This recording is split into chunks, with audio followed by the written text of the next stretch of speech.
Abishaba Merisa Musimenta na Immaculate Kimuri ni bamwe hari abo binja Abaatwire enda bine emyaka 15 n'17 ombwire wakeshere ku ka COVID-19 omurembo rwa Hoima.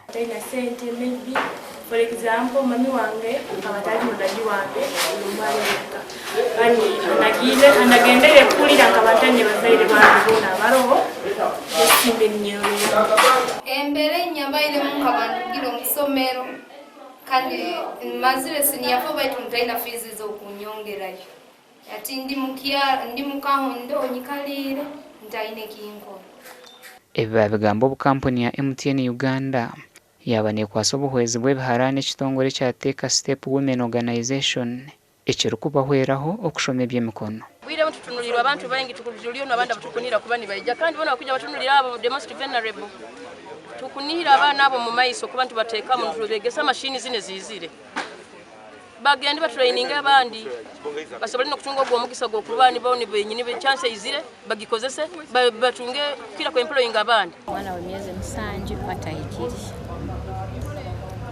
talibaine muno kuyamu mwana ogu wemezi musanju kandi ise atakumurolera bwire bono omwana nasoma mu baby.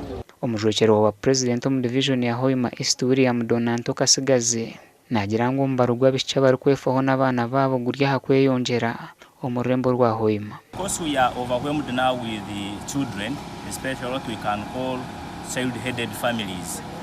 Children who are looking after their fellow children, or even you find a child is also a mother.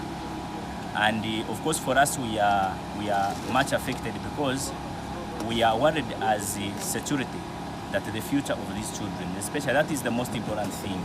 Because once these children don't get support, don't get some people to help them, then that means in future it's going to be a security threat. The women of Take a Step for coming together and building something that has empowered and helped to improve the livelihoods of their families and in turn the community. Jacqueline, it is indeed sad that sometimes you can have a great vision, but you don't have many people who are ready and willing to support your vision. Batakagiri hakwaye bintu ebi babanza kuyonja katare ka Hoima Central Market okurugera report ya UNICEF abana miliyoni no mu Uganda nubo bari kutwara enda no kuzomaka gashakwanwaga ba Ambrose Katoto.